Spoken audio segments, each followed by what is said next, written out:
अस्सलाम वालेकुम नाज़रीन, उम्मीद है आप खैरियत से होंगे। आज हम 4 इश्यूज़ पर बात करेंगे जिनमें से 3 जो हैं वो केपी के बारे में हैं। जो 3 का सेट है उसमें गंडापुर जो है उनका जिक्र बार बार आएगा कि अली मीन गंडापुर के बाल किसने काटे। ये एक इंतहाई अहम इंफॉर्मेशन है जो आपसे मैं शेयर करूँगा। उसके अलावा जो अभी मंजूर पश्तीन को उनके साथ जो राब्ते बढ़ाए जा रहे हैं, उनके साथ कोई मीटिंग वगैरह भी तय हुई हैं, मीटिंग भी हुई हैं, तो इसका बैकग्राउंड क्या चल रहा है। क्या ये जो इनकी इधर आप पारा में या बॉयज़ के साथ जो मीटिंग हुई है ये उसके बाद में रिएक्शन में कर रहे हैं या कुछ पहले मामला चल रहे थे। तीसरी अली मीन गंडापुर के अफ़गान तालिबान के साथ राब्ते, इस पर हम बात करेंगे। और चौथा इशू जो है वो आइनी तरमीम के हवाले से है कि जो आइनी तरमीम आ रही हैं, तो ये 4 इश्यूज़ हैं जिन पर हम बात करेंगे। और बात को आगे बढ़ाने से पहले आपको रिमाइंडर है कि अगर आपने चैनल सब्सक्राइब नहीं किया तो किस वक्त का इंतज़ार कर रहे हैं, सब्सक्राइब कर लें और टली ऑन कर लें। और मैं गुफ्तगू शुरू कर रहा हूँ आइनी तरमीम के हवाले से। आज अंसार अब्बासी साहब की को ख़बर थी और जिसमें उन्होंने कहा कि हुकूमत का दावा है कि उन्होंने कौमी असम्बली में 2/3 अक्सरियत हासिल कर ली है, जो कि एक आइनी तरमीम के लिए 2/3 अक्सरियत आपको चाहिए होती है। तो उनका ये दावा था कि उन्होंने अक्सरियत हासिल कर ली है और हुकूमत ये कह रही है जी कि हम जो है ना सैनट के बाद 2-3 बंदे सानू किलों लिया दो, तो वो पूरे हो जाएंगे। तो हम जल्द ही कोई एक जुडिशल पैकेज आ रहा है। जुडिशल पैकेज मतलब यह है कि आइन में तरमीम जो कर रहे हैं वो जजेस के रिलेटेड हैं ज़्यादा। तो उसमें जो बातें सुनने में आ रही हैं उसमें एक तो जो जुडिशल कमीशन है कि जो जजेस की तैनाती करता है, और जो पार्लिमानी कमेटी है ऑन जजेस अपॉइंटमेंट, इनको इनका जो एक इख्तियार है या इनको इनकी पावर है, इनको हम पल्ला किया जाए। पहले 18वीं तरमीम जब हुई थी तो उसमें जो पार्लिमानी कमेटी को काफ़ी एम्पावर किया गया था, लेकिन इफ्तिखार चौधरी साहब जो है ना वो उस टाइम चीफ जस्टिस होना क्या जी कि साड़ी आज़ादी सलब हो रही है और हम जो है अपनी क्वालिटी के जजेस जो हैं अपॉइंट नहीं कर सकते। फिर उसके बाद वो जो जजेस पिछले 14-15 साल में उन्होंने अपॉइंट किए उससे भी लगा कि क्वालिटी में तो कोई इम्प्रूवमेंट नहीं आई, तो लिहाजा बेहतर है कि चलें इनको पॉलिटिशियंस को भी इन्वॉल्व कर लें। उन्होंने उस टाइम जो पार्लिमानी एक कमेटी है उसको उस पर कुछ एतराज़ किए जिसकी वजह से पार्लिमानी कमेटी के दांत निकाल दिए गए और वो बस कमेटी ही थी। कोई उनके पास वीटो पावर नहीं था, जो जुडिशल कमीशन से आता था वही कर देते थे। इस पर तफसीली बात हम फिर किसी दिन करेंगे। अभी ये अगर मामला तो अमेंडमेंट वाले चलेंगे तो इस पर हम बात करेंगे। जो दूसरा इशू है जो इसमें ये तवक्कुआत हैं, बाय द वे ये जो इन्फॉर्मेशन है आगे कि ये क्या होने जा रहा है जुडिशल पैकेज के हवाले से, आज कोई मलिक असद हैं डान के रिपोर्टर हैं, उन्होंने इस हवाले से कुछ इन्फॉर्मेशन शेयर की। जो दूसरी चीज़ है वो ये है कि जो जजेस की उम्र है, जो चीफ़ जस्टिस हैं वो उनकी तैनाती के हवाले से कि बजाय इसके कि अभी जो मौजूदा सूरत हाल है उसमें तो जो सीनियर मोस्ट है वही चीफ़ जस्टिस के बाद उसकी तैनाती होती है एज अ चीफ़ जस्टिस, लेकिन ये तरीक़ाकार को तब्दील करने जा रहे हैं। हुकूमत का ये ख्याल था जी कि जजेस जो है हमें लिफ्ट ही नहीं कराते, वो समझते हैं जी कि बस एक दफ़ा लग गए हैं तो हुकूमत ना कोई दुआ सलाम की लोड़ ही नहीं है।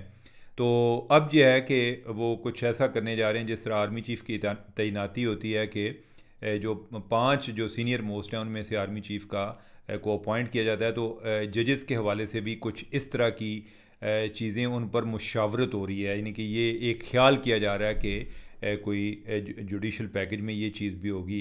अगर ऐसा हुआ तो उसका मतलब ये हुआ कि लेट्स से कि अगर काजी साहब जो हैं वो तरमीम होने के बाद रिटायर होते हैं तो इसका ये मतलब नहीं कि जो जस्टिस मंसूर अली शाह हैं वो चीफ़ जस्टिस बन जाएंगे। इसका मतलब ये भी हो सकता है कि इसका ये मतलब भी नहीं कि उनके बाद मुनीब अख्तर हैं वो भी बन जाएंगे। इसका ये भी मतलब नहीं कि उनके बाद जस्टिस यहिया अफरीदी हैं वो भी बन जाएंगे। उधर जो हैं जस्टिस अमीन भी बैठे हुए हैं, तो ये वो भी बन सकते हैं, यानी कि वो जो टॉप 5 जजेज़ हैं उनमें से आते हैं। तो ये कुछ इस तरह की को गेम होने जा रही है जो तरमीम की बात हो रही है। और तीसरी चीज़ वो कि चीफ़ जस्टिस की जो एक टेन्योर है उसको 3 साल किया जाए, बजाय इसके कि बाज़ चीफ़ जस्टिस ऐसे भी आए हैं कि जब वो चीफ़ जस्टिस बने तो उनकी उम्र जो 65 साल है वो पूरी होने वाली थी, और वो मसलन जवाद एस ख्वाजा जो हैं वो 1 महीने से भी कम अरसा चीफ़ जस्टिस रहे। इसी तरह पहले एक जस्टिस जहांगीरी थे तो वो भी कोई 25 दिन मेरे ख्याल वो चीफ़ जस्टिस रहे। तो ये करने जा रहे हैं जी कि 3 साल के लिए, कि लेट्स से कि अगर ये अमेंडमेंट होती है तो काजी साहब जो है उनका अभी कोई 1 साल का टाइम हुआ है, तो फिर उनकी कोई 2 साल सर्विस और बढ़ जाएगी। ये जो एक्सटेंशन की बातें आती हैं उनकी तशरीह यही हो सकती है।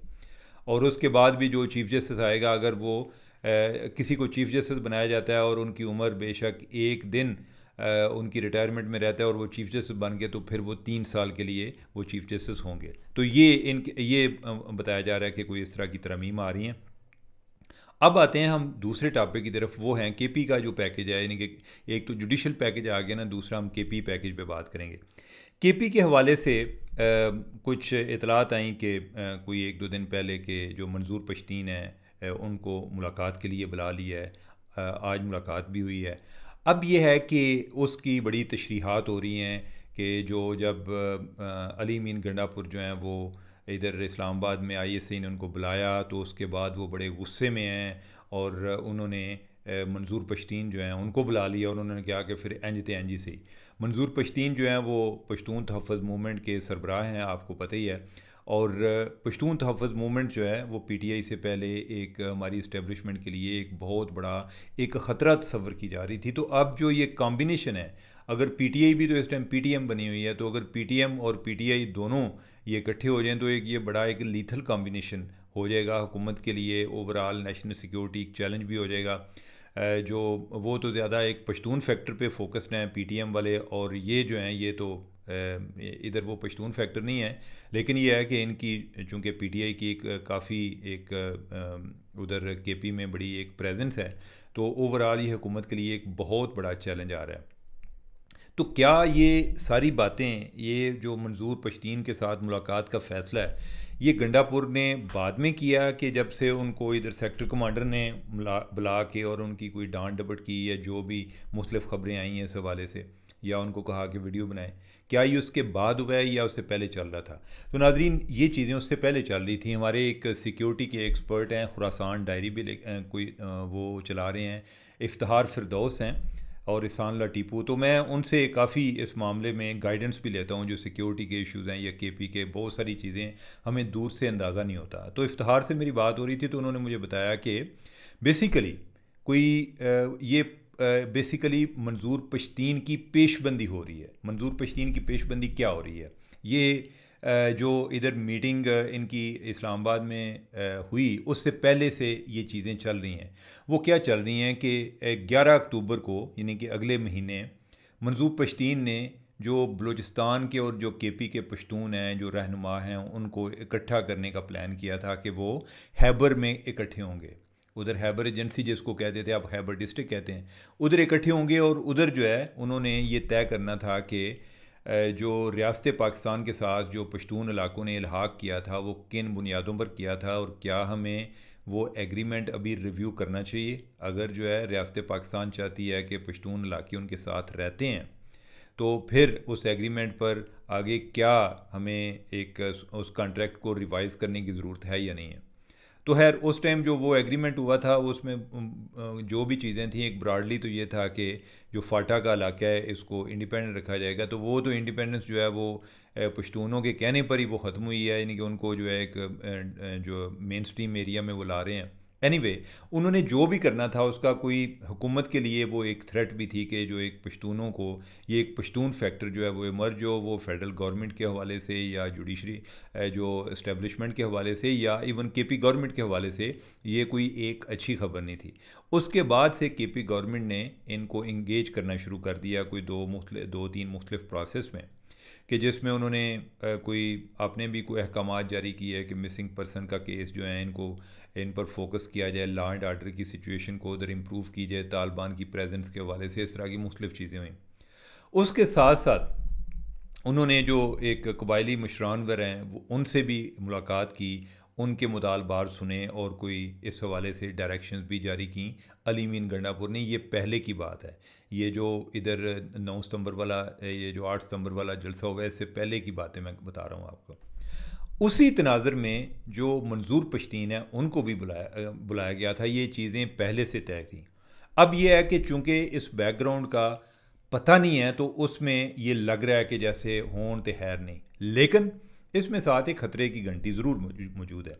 कि अगर वो चाहें कि इस मौजूदा सिचुएशन को एक्सप्लॉइट करने, बेशक ये चीज़ें पहले से चल रही हैं, लेकिन अगर वो कोई ऐसा को कॉम्बिनेशन बनाएं मंजूर पश्तीन और जो गंडापुर हैं कि जिससे एक ओवरऑल इस्टेब्लिशमेंट को टफ़ टाइम दिया जाए, तो जो मंजूर पश्तीन वगैरह लोग हैं वो तो पहले ही जो है एक बहुत ज़्यादा इस्टेब्लिशमेंट के लिए एक चैलेंज बने हुए हैं।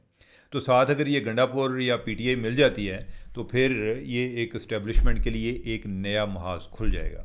तो लेट्स सी कि आगे चीज़ें किस तरह मूव होती हैं। अब जो तीसरा इशू है, जो इन्हीं से रिलेटेड जो तीसरा इशू है वो ये है कि जो गंडापुर ने कहा जी कि मैं अफ़गानिस्तान से अब ख़ुद रब्ता करूँगा। बाय द वे, मैं इनके जो पहले मैंने बात बताई ना कि 11 अक्टूबर को जो एक पश्तूनों का इकट्ठ होने जा रहा है, उसको रोकने के लिए ये जो पहले तदाबी मुख्तलिफ हरबे इस्तेमाल किए जा रहे हैं, उसमें जो एक कबायली मशरान से जो इनकी मीटिंग हुई उसमें अली मीन गंडापुर ने जो तकरीर की उसमें भी ये बात की थी कि अगर हम जो फेडरल गवर्नमेंट ने, मैं कह रहा हूँ जी कि मैं डायरेक्ट इंगेज होना चाह रहा हूँ, अगर फेडरल गवर्नमेंट ने हमें इजाज़त ना दी तो हम खुद ही हो जाएंगे।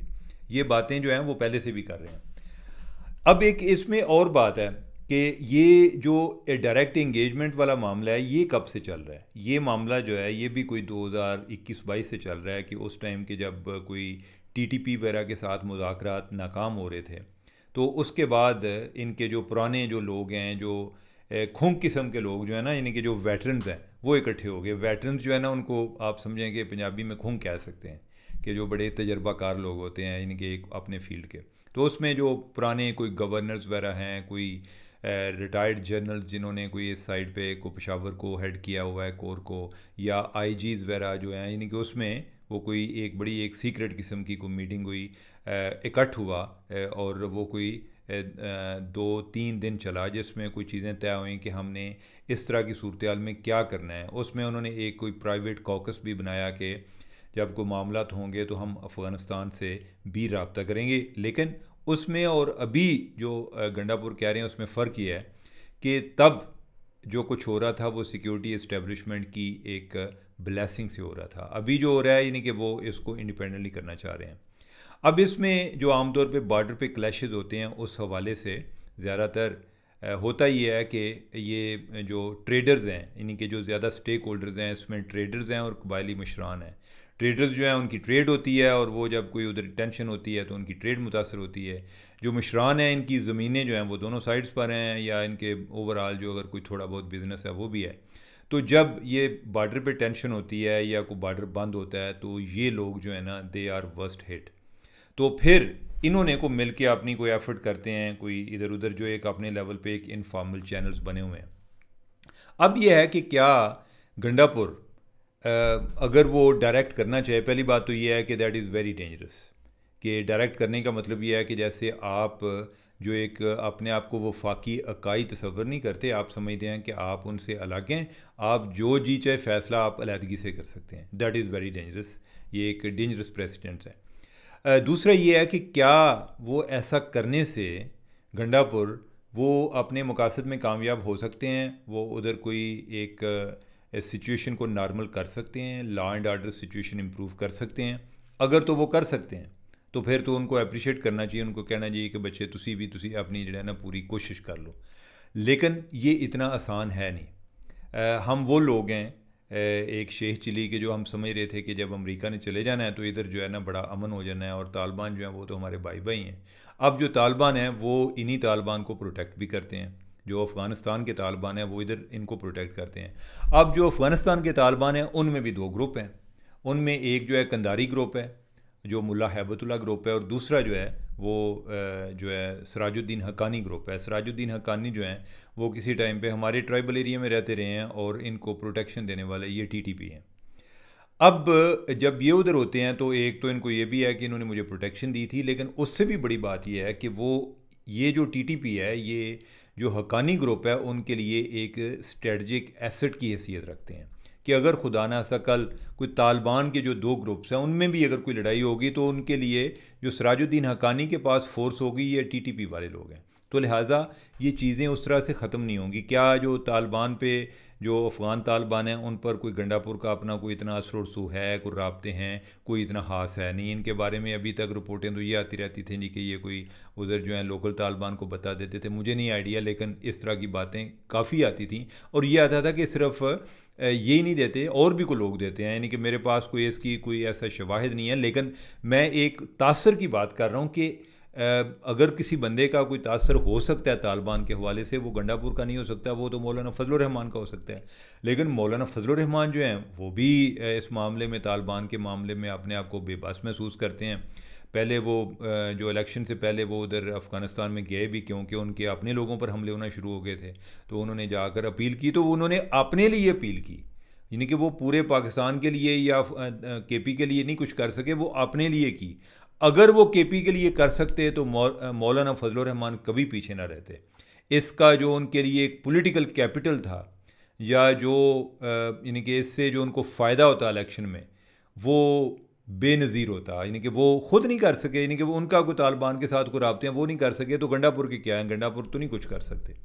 तो लिहाजा ये बातें जो है ना, यानी कि करने की हद तक ठीक है, बढ़ के हद ठीक है, अदरवाइज़ मुमकिन नहीं है। लेकिन ओवरऑल ये कोई अच्छी सूरत हाल नहीं है कि ये इस तरह की जो चपकलस चल रही होती है। एक तो गंडापुर को इस तरह से हब से बेजा में रखना, उसको बिठा के रखना, ये भी गलत बात है। जो भी है, जिस तरह का भी है, लेकिन अल्टीमेटली वो चीफ़ मिनिस्टर है। इससे ओवरऑल एक गलत मैसेज आता है जी कि ये तो चीफ़ मिनिस्टर को भी जो है डिटेन कर सकते हैं। ये कोई तरीका ठीक नहीं है। और ये जो गैर सियासी लोग, गैर सियासी तरीके चौधरी रियासत के करिंदे इस्तेमाल करते हैं, ओवरऑल सूरत हाल मज़ीद ख़राब होती है, बेहतरी को नहीं आती। अब जो है यानी कि हम अपने आखिरी टॉपिक की तरफ बढ़ते हैं, और वो एक बड़ा दिलचस्प भी है और बड़ा एक परेशान कुन भी है। कोई 1-2 दिन पहले की बात है कि सिंध असम्बली के स्पीकर सराज दुरानी, उन्होंने कोई गंडापुर की ज़ुबान पर एतराज़ कर रहे थे, जो कि एक दुरुस्त बात है कि गंडापुर की जो ज़ुबान है ना, वो इंतहाई एक गिरी हुई ज़ुबान है। और आज बाय द वे वैसे इमरान खान जो है उन्होंने भी जो मीडिया ने बात की, उन्होंने कहा जी कि आपने कहा जी कि गंडापुर को आपने बहुत ज़्यादा सपोर्ट किया है। तो गंडापुर ने जो जर्नलिस्टों के बारे में बात की, उन्होंने कहा उन्होंने तो हाँ दसे ही नहीं, ठीक है। यानी कि उन्होंने कहा कि गंडापुर ने सारी बातें ठीक की हैं, ठीक है। ये अगर कोई काम गलत किया है तो वो जर्नलिस्टों को उसको ये बात ज़ुबान इस्तेमाल नहीं करनी चाहिए थी। इमरान खान जो हैं उनको पता है कि ये रोज़ाना मेरा पैगाम लेकर जाते हैं, अगर ये भी बाइकाट कर गए तो फिर तो कोई फ़ायदा नहीं है। अदरवाइज़ इमरान खान जब पहले आज़ाद मर्द थे और उस टाइम जो जर्नलिस्टों के बारे में ज़ुबान इस्तेमाल होती थी वो ख़ुद कई दफ़ा कर जाते थे और उन्होंने कभी इस पर अपोलोजाइज़ नहीं किया। लेकिन coming back to the point, तो उसमें उनकी ज़ुबान पर बात कर रहे थे सराज दुरानी जो हैं, और उन्होंने कहा जी कि तू इधर आ सिंध में। उन्होंने कहा जी कि ये एक दफ़ा इसको पुलिस ने इसके बाल काट दिए थे शिकारपुर में। अब यह है कि मैंने जो सराज दुरानी साहब से रब्ता करने की कोशिश की, वाक़े की तफसील जानने की कोशिश की, लेकिन मुझे तफसीलात उनसे रब्ता नहीं हो सका। लेकिन एक और मैं बात जो आपको बताना चाह रहा हूँ कि ये अगर वाक़या सिंध में हुआ है तो ये पंजाब में भी हुआ था। और ये कब की बात है? ये बात है कोई गालिबन 9 मई के बाद की बात है, या इन शॉर्ट ये है कि इमरान खान जो हैं वोट ऑफ नो कॉन्फिडेंस के बाद की बात है। आपको याद होगा कि जब गंडापुर जो हैं वो लाहौर में कोई देर कैद भी रहे हैं, तो उस टाइम की बात है। अब ये है कि ये जो हुआ ये कि इनको उस टाइम कोई जो हैं कोई चौधरी रियासत के करिंदे इन्होंने उठा लिया। क्या उस टाइम इशू इन पे चल रहा था मुझे एग्जैक्ट नहीं आइडिया, लेकिन यानी कि ये कोई पंजाब में भी कुछ केसेस में मतरूब थे। फिर बाद में उन्होंने आगे कोई एक पुलिस की ब्रांच के पास भेजा और इन्होंने कहा जी कि एक पार्सल आ रहा है, यानी कि लैंग्वेज देखें, पार्सल आ रहा है, यानी कि ये रिसीव कर लें, को 2 बंदे आएंगे पार्सल लेके। वो जो पार्सल था ना वो अली मीन गंडापुर था। अब ये है कि साथ कोई हदायत भी थी और आगे पुलिस के पास टाइम भी बहुत कम था, कोई मेरे हले कुछ घंटों की मोहलत थी। मुझे कहने वाले तो कहते हैं कि कोई आधा घंटा था, लेकिन मैं घंटे कह रहा हूँ कि चलें आधे घंटे से थोड़ा कोई ज़्यादा भी हो सकता है। अब यह है कि जो इंस्ट्रक्शन आई थी वो ये थी कि गंडापुर जो है इसके बाल काटने हैं। तो आपको याद होगा कि लाहौर में जब थे तो इनके बाल काटे गए थे, वो इस तनाज़र में उस टाइम भी बाल काटे गए थे। और उसके बाद इनको अदालत के सामने पेश किया गया, यानी कि नवातवा के, तो इनको अदालत के सामने पेश किया गया और फिर ये जुडिशल हो गए। अब यह है कि जो आगे पुलिस वाले इस प्लान को एग्जीक्यूट कर रहे थे उनके बाल काटने के, फिर जो है उनके एक बॉस को इसके बारे में पता चला। उसको बाद में पता चला कि ये मामला हुआ। जब वो हुआ तो वो बहुत ज़्यादा खफा हुए। उन्होंने कहा कि यार कुछ एथिक्स होते हैं, अगर कोई किसी तरफ से प्रेशर आया था आप मेरे से पूछ लेते, ये तो कोई तरीका नहीं है। वो जो भी है आप उससे इख्तलाफ करें, जो भी है, ये कोई तरीका नहीं कि ये एक किसी बंदे की डिग्निटी है और एक पॉलिटिशियन है, एक पब्लिक रिप्रेजेंटेटिव है, उसके साथ ऐसा नहीं होना चाहिए था। फिर उन्होंने बल्कि आर्डर भी किया, जो इस आगे ऑपरेशन को ओवरसी कर रहा था उसको कहा कि जा तू जिथे भी लब्ध है ना गंडापुर, उन जाके उसको माफ़ी मांग किया। लेकिन उस दौरान पता चला जी कि जो है वो आगे जेल पहुंच चुके हैं। तो फिर जो है कोई बात जो है उधर आई गई होगी। तो मैं सिराज दुरानी की बात सुन रहा था, और अभी जो ये जो इनको इधर इस्लामाबाद में डिटेन किया गया था, तो उस टाइम भी जब तक ये मंजर आम पर नहीं आए तो बातें चल रही थी कि लगा उन्होंने मूछां वड़ दी थी ना, ये इस तरह करता है। तो फिर जो है यानी कि मेरे जहन में ये बात मैंने पहले सुनी हुई थी, मैंने कहा I thought I should let you know, क्योंकि यानी कि आप जो है यानी कि बड़े डिमांडिंग है, आप समझते हैं कि मेरे पास जो मालूमात हैं वो आप तक भी पहुंचनी चाहिए। तो नाजरीन मुझे दें इजाज़त, अल्लाह हाफिज़।